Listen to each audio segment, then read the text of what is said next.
BestBookBits.com presents Principles, Life and Work by Ray Dalio, published in 2017 and weighing 592 pages. Ray Dalio, one of the world's most successful investors and entrepreneurs, shares the unconventional principles that he's developed, refined, and used over the past 40 years to create unique results in both life and business. In 1975, Ray Dalio founded an investment firm, Bridgewater Associates, out of his two-bedroom apartment in New York City. 40 years later, Bridgewater has made more money for its clients than any other hedge fund in history. Dalio shares what he's learned over the course of his remarkable career. He argues that life, management, economics, and investing can all be systematized into rules and understood like machines. The written summary can be found on our website, bestbookbits.com. So without further ado, I bring you the book summary of Principles. Trust in truth. Realize that you have nothing to fear from truth. Create an environment in which everyone has the right to understand what makes sense and no one has the right to hold a critical opinion without speaking up about it. Be extremely open. Have integrity and demand it from others. Never say anything about a person you wouldn't say to them directly, and don't try people without accusing them to their face. Don't let loyalty stand in the way of truth and openness. Be radically transparent. Record almost all meetings and share them with all relevant people. Don't tolerate dishonesty. Don't believe it when someone caught being dishonest says they've seen the light and will never do that sort of thing again. Create a culture in which it is okay to make mistakes, but unacceptable not to identify, analyze, and learn from them. Recognize that effective, innovative thinkers are going to make mistakes. Do not feel bad about your mistakes or those of others. Love them. Observe the patterns of mistakes to see if they are a product of weakness. Do not feel bad about your weaknesses or those of others. Don't worry about looking good. Worry about achieving your goals. Get over blame and credit and get on with accurate and inaccurate. Don't depersonalize mistakes. Write down your weaknesses and the weaknesses of others to help remember and acknowledge them. When you experience pain, remember to reflect. Be self-reflective and make sure your people are self-reflective. Teach and reinforce the merits of mistake-based learning. Teach and reinforce the merits of mistake-based learning. The most valuable tool we have for this is the issues log, explained fully later, which is aimed at identifying and learning from mistakes. Constantly get in sync. Constantly get in sync about what is true and what to do about it. Talk about, is it true and does it make sense? Fight for right. Fight for right. Be assertive and open-minded at the same time. A, ask yourself whether you have earned the right to have an opinion. B, recognize that you always have the right to have and to ask questions. And C, distinguish open-minded people from closed-minded people. And D, don't have anything to do with closed-minded, inexperienced people. And E, be wary of the arrogant intellectual who comments from the stands without having played on the field. And F, watch out for people who think it's embarrassing not to know. Make sure responsible parties are open-minded about the question and comments of others. Recognize that conflicts are essential for great relationships because they are the means by which people determine whether their principles are aligned and resolve their differences. A, expect more open-minded disagreements at Bridgewater than at most other firms. And B, there is a great untapped potential in disagreement, especially if the disagreement is between two or more thoughtful people. Know when to stop debating and move on to agreeing about what should be done. A, however, when people disagree on the importance of debating something, it should be debated. And B, recognize that there are many good ways to skin a cat. And C, for disagreements to have a positive effect, people evaluating an individual decision or decision maker must view the issue within a broader context. And D, distinguish between 1, ideal complaints, and 2, complaints that are meant to lead to improvement. Appreciate that open debate is not meant to create rule by referendum. Evaluate whether an issue calls for debate, discussion, or teaching. A, to avoid confusion, make clear which kind of conversation, debate, discussion, or teaching you are having. And B, Communication aimed at getting the best answer should always involve the most relevant people. And C, communication aimed at educating or boosting cohesion should involve a broader set of people that would be needed if the aim were just getting the best answer. And D, leverage your communication. Don't treat all opinions as equally valuable. A hierarchy of merit is not only consistent with a mediocrity of ideas, but essential for it. Consider your own and others' believabilities. A, ask yourself whether you have earned the right to have an opinion. And B, people have repeatedly and successfully accomplished the thing in question and have great explanations when probed are most believable. And C, if someone asks you a question, think first whether you're responsible, party, right person to be answering the question. Spend lavishly on the time and energy you devote to getting in sync because it's the best investment you can make. If it is your meeting to run, manage the conversation. If it is your meeting to run, manage the conversation. A, make it clear who the meeting is meant to serve and who is directing the meeting. And B, make clear what type of communication you are going to have in light of the objectives and priorities. And C, lead the discussion by being assertive and open-minded. D, a small group, 3 to 5 of smart conceptual people seeking the right answers in an open-minded way will generally lead to the best answer. And E, 1 + 1 = 3. F, navigate the levels of the conversation clearly. And G, watch out for topic slip. H, enforce the logic of conversations. And I, worry about substance more than style. And J, achieve completion in conversations. K, have someone assigned to maintain notes in meetings and make sure follow-through happens. And L, be careful not to lose personal responsibility via group decision-making. Make sure people don't confuse their right to complain, give advice and debate with the right to make decisions. Recognize that getting in sync is a two-way responsibility. Escalate if you can't get in sync. To get the people right, recognize the most important decisions you make are who you choose to be your responsible party. Remember that almost anything good comes from having great people operating in a great culture. First, match the person to the design. A, most importantly, find people who share your values. B, look for people who are willing to look at themselves objectively and have character. And C, conceptual thinking and common sense are required in order to assign someone the responsibility for achieving goals as distinct from tasks. Recognize that inevitably, responsible party is the person who bears the consequences of what is done. By and large, you will get what you deserve over time. The most important responsible parties are those who are the most responsible for the goals, outcomes, and machines. They are those higher in the pyramid. And choose those who understand the difference between goals and tasks to run things. Recognize that people are built very differently. Think about their very different values, abilities, and skills. Understand what each person who works for you is like so that you know what to expect from them.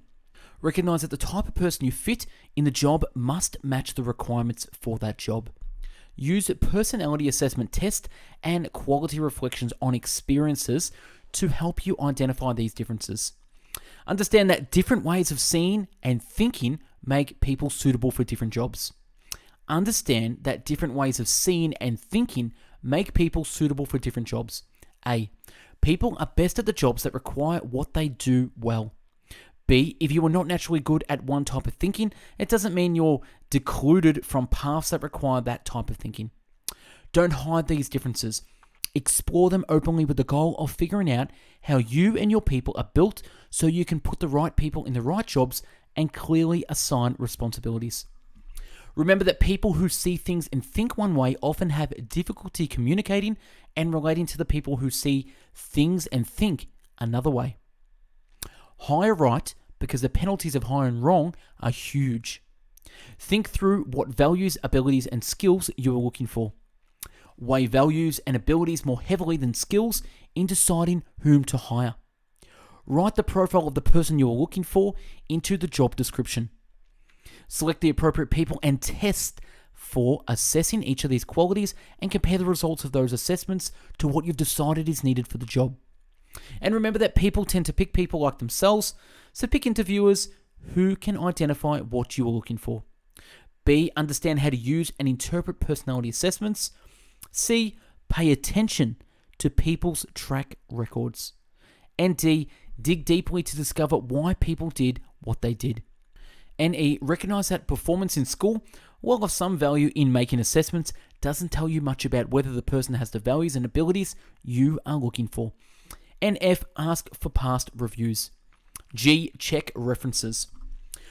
Look for people who have lots of great questions. Make sure candidates interview you and Bridgewater. Don't hire people just to fit the first job they will do at Bridgewater. Hire people you want to share your life with. Hire people you want to share your life with. Look for people who sparkle, not just another one of those. Hear the click. Find the right fit between the role and the person. Pay for the person, not for the job. Recognize that no matter how good you are at hiring, there is a high probability that the person you will hire will not be the great person you need for the job. Manage as someone who is designing and operating the machine to achieve the goal. Understand the difference between managing, micromanaging, and not managing. A. Managing the people who report to you should feel like skiing together. B. An excellent skier is probably going to be more critical and a better critique of another skier than a novice skier. Constantly compare your outcomes to your goals. Look down on your machines and yourself within it from the higher level. Connect the case at hand to your principles for handling cases of that type. Conduct the discussion at two levels when a problem occurs. Number one, the machine level discussion of why machine produced that outcome, and two, the case at hand, discussion of what to do now about the problem. Don't try to be followed, try to be understood and to understand others. Don't try to be followed, try to be understood and to understand others.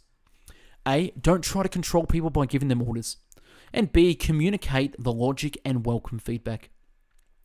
Clearly assign responsibilities. Hold people accountable and appreciate them holding you accountable.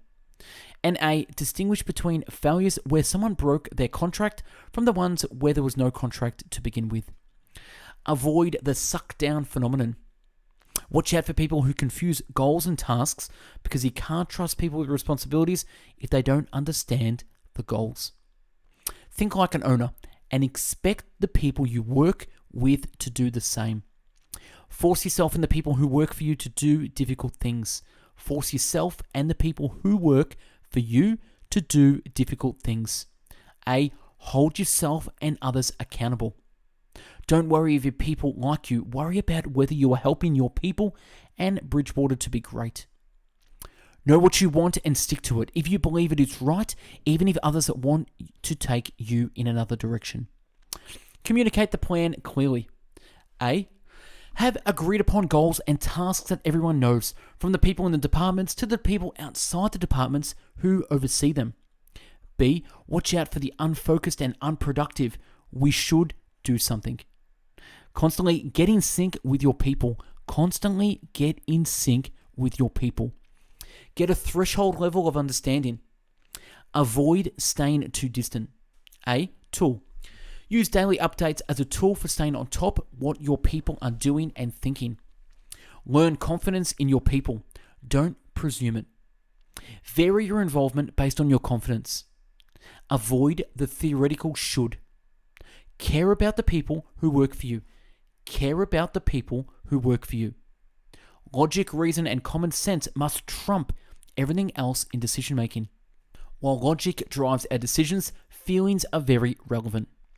Escalate when you can't adequately handle your responsibilities and make sure that the people who work for you do the same.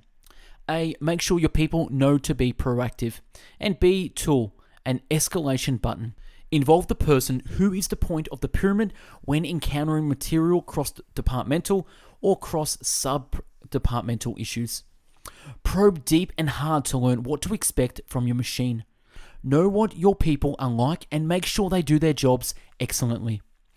Constantly probe the people who report to you and encourage them to probe you. A, remind the people you are probing that problems and mistakes are fuel for improvement. Probe to the level below the people who work for you. Remember that few people see themselves objectively, so it's important to welcome probing and to probe others. Probe so that you have a good enough understanding of whether problems are likely to occur before they actually do. A. When a crisis appears to be brewing, contact should be so close that it's extremely unlikely that there will be any surprises. And B. Investigate and let people know you are going to investigate so there is no surprise and they don't take it personally. Don't pick your battles, fight them all. Don't pick your battles, fight them all. Don't let people off the hook. Don't assume that people's answers are correct. And make the probing transparent rather than private. Evaluate people accurately, not kindly. Evaluate people accurately, not kindly. Make accurate assessments. And A. Use elevation tools such as performance surveys, metrics, and formal reviews to document all aspects of a person's performance. These will help clarify assessments and communication surrounding them. And B. Maintain baseball cards and or believability matrix for your people. Evaluate employees with the same rigor as you would evaluate job candidates. Know what makes your people tick, because people are your most important resource. Recognize that while most people prefer compliments over criticism, there is nothing more valuable than accurate criticism. There is nothing more valuable than accurate criticism. Make this discovery process open, evolutionary, and iterative. Provide constant, clear, and honest feedback and encourage discussion of this feedback. A. Put your compliments and criticisms into perspective. B. Remember that convincing people of their strengths is generally much easier than convincing them of their weakness. And C. Encourage objective reflection. D. Employee reviews. Understand that you and the people you manage will go through a process of personal evolution.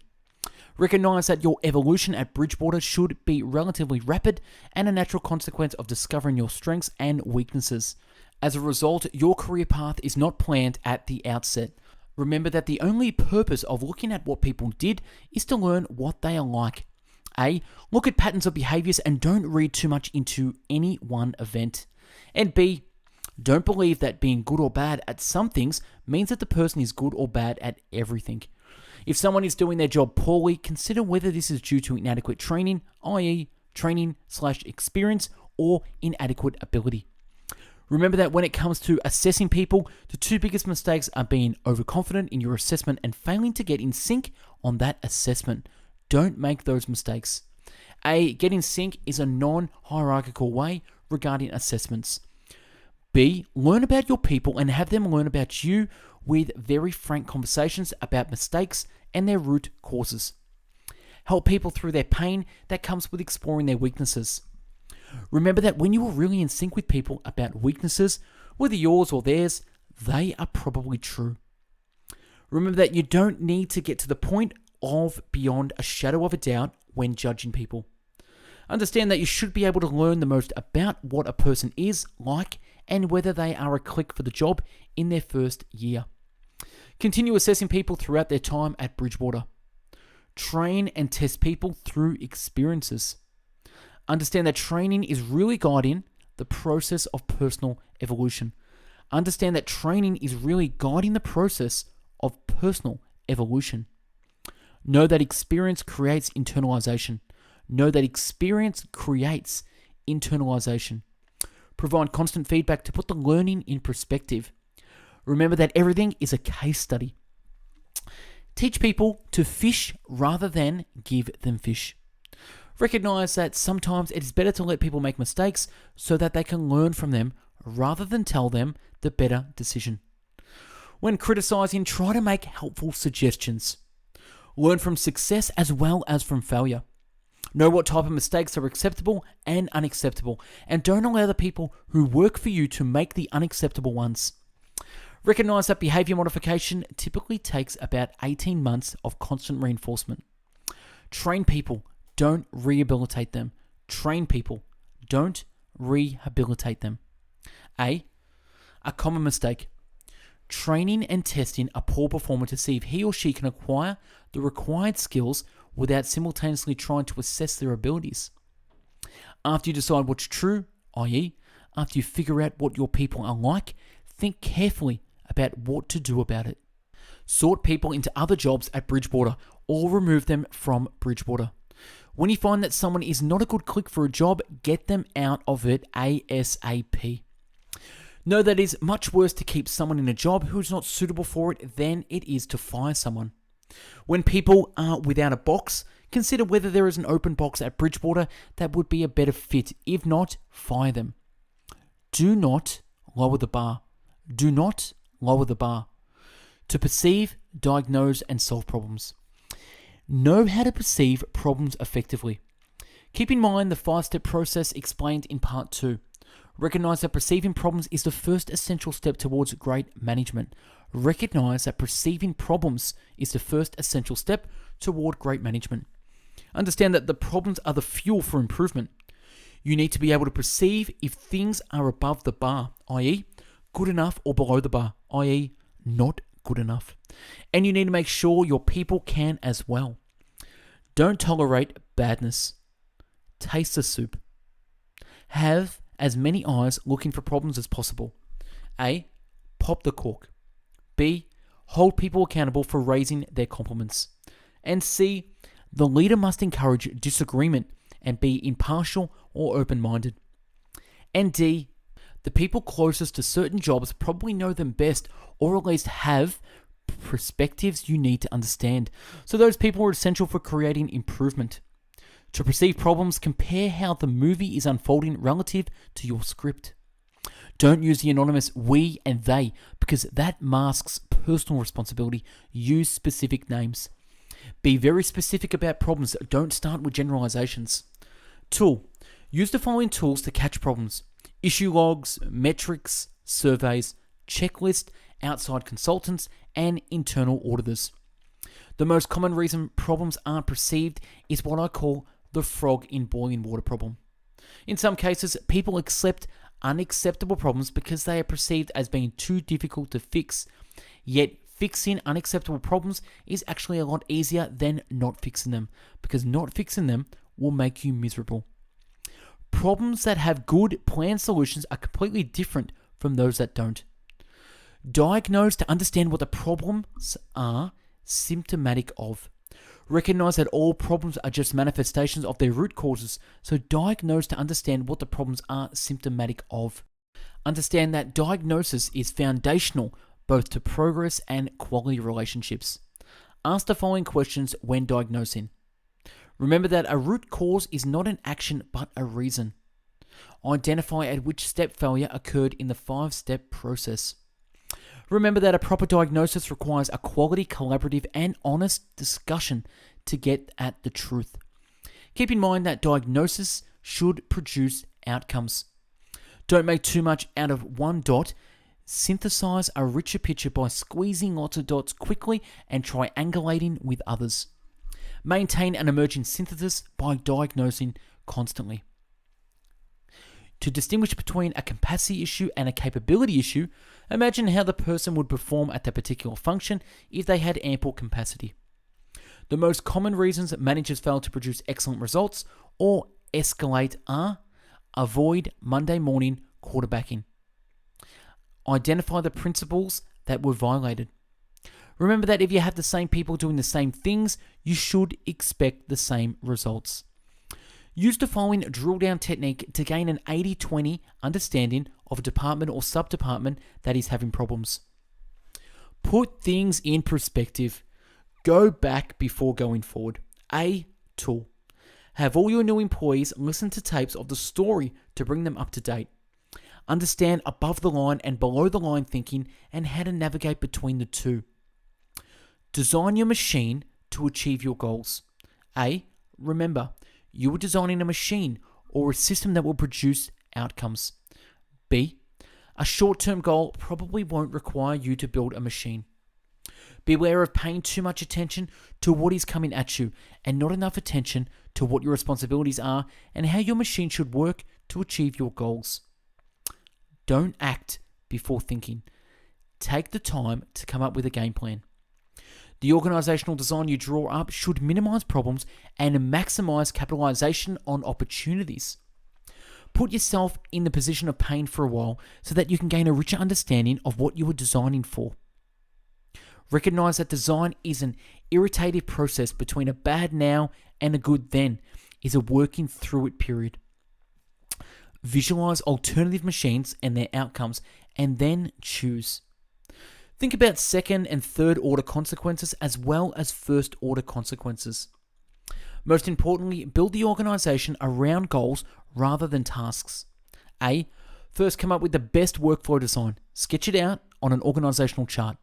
Visualize how the parts interact, specifically with qualities are required for each job, and only after that is done, choose the right people to fill the jobs.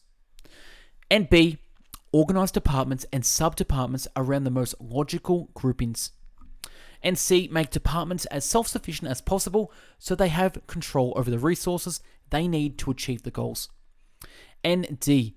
The efficacy of an organization decreases and the bureaucracy of an organization increases in direct relation to the increase in number of people and or the complexity of the organization. Build your organization from the top down. Build your organization from the top down. A. Everyone must be overseen by a believable person who has high standards. B. The people at the top of each pyramid should have the skills and focus to manage their direct reports and a deep understanding of their jobs. And C. The ratio of senior managers to junior managers and to the number of people who work 2 levels below should be limited to preserve quality communication and mutual understanding. And D. The number of layers from top to bottom and the ratio of managers to their direct reports will limit the size of an effective organization. And E. The larger the organization, the more important are, number 1, information technology, expertise in management, and 2, cross-department communication. More on that later. F. Do not build the organization to fit the people. Do not build the organization to fit the people. Have the clearest possible delineation of responsibilities and reporting lines. Create an organization chart to look like a pyramid with straight lines down that don't cross. Constantly think about how to produce leverage. Constantly think about how to produce leverage. A. You should be able to delegate the details away. B. It is far better to find a few smart people and give them the best technology than to have a great number of ordinary and less well-equipped people. C. Use leverages. Understand the cloverleaf design. Don't do work for people in another department or grab people from another department to do work for you unless you speak to the boss. Watch out for department slip. Assign responsibilities based on workflow design and people's abilities, not job titles. Watch out for consultant addiction. Tool, maintain a procedures manual. Tool, use checklists. A. Don't confuse checklists with personal responsibility. And B. Remember that systematic doesn't necessarily mean computerized. And C. Use double do rather than double check to make sure mission critical tasks are done correctly. And watch out for job slip. Think clearly how things should go, and when they aren't going their way, acknowledge it and investigate. Have good controls so that you are not exposed to dishonesty and others, and trust is never an issue. A. People doing auditing should report to people outside the department being audited, and the auditing procedures should not be made known to those being audited. B. Remember, there is no sense of having laws unless you have policemen, auditors. Do what you set out to do. Push through. To make decisions effectively, recognize the power of knowing how to deal with not knowing. Recognize that your goal is to come up with the best answer, that the possibility of your having it is small, and that even if you have it, you can't be confident that you do have it unless you have other believable people test you. Understand that the ability to deal with not knowing is far more powerful than knowing. Embrace the power of asking. Embrace the power of asking. What don't I know and what should I do about it? Finding the path to success is at least as dependent on coming up with the right questions as coming up with the answers. Remember that your goal is to find the best answer, not to give the best one you have. While everyone has the right to ask questions and theories, only believable people have the right to have opinions. Constantly worry about what you are missing. Constantly worry about what you are missing. Successful people ask for the criticism of others and consider its merit. Triangulate your view. Make all decisions logical and expected value calculations. Considering both the probabilities and the payoffs of the consequences, make sure that the probability of the unacceptable, i.e., the risk of ruin, is nil. The cost of a bad decision is equal to or greater than the reward of a good decision. So knowing what you don't know is at least as valuable as knowing. So knowing what you don't know is at least as valuable as knowing. Recognize opportunities where there isn't much to lose and a lot to gain, even if the probability of the gain happening is low. Understand how valuable it is to raise the probability that your decision will be right by accurately assessing the probability of your being right. Don't bet too much on anything. Don't bet too much on anything. Make 15 or more good, uncorrelated bets. Remember the 80-20 rule and know what the key 20% is. Distinguish the important things from the unimportant things and deal with the important things first. Deal with the important things first. Don't be a perfectionist. Since 80% of the juice can be gotten with the first 20% of the squeezing, there are relatively few, typically less than 5 important things to consider in making a decision. Watch out for the detail anxiety. Don't mistake small things for unimportant things because small things can be very important. Think about the appropriate time to make a decision in light of the marginal gains made by acquiring additional information versus the marginal cost of postponing the decision. Make sure all the must-dos are above the bar before you do anything else. Remember that the best choices are the ones with the more pros than cons, not those that don't have any cons. Watch out for the people who tend to argue against something because they can find something wrong with it without properly weighing all the pros against the cons. Watch out for the unproductively identifying possibilities without assigning them probabilities because it screws up prioritization. Understand the concept and use the phrase by and large. When you ask someone whether something is true and they tell you that it's not totally true, it's probably true enough. And synthesize. Understand and connect the dots. Understand what an acceptable rate of improvement is and that it is the level and not the rate of change that matters most. If your best solution isn't good enough, think harder or escalate that you can't produce a solution that is good enough. Avoid the temptation to compromise on that which is uncompromisable. And don't try to please everyone. And that's a wrap on Principles by Ray Dalio. Subscribe to our channel for future summaries and check out our website bestbookbits.com for the written summary and more. To buy the book, use our website store where you'll find this book and hundreds more to browse and purchase. Thanks for watching, and I hope you learned a thing or two about principles. Have yourself an amazing day. Thanks for watching.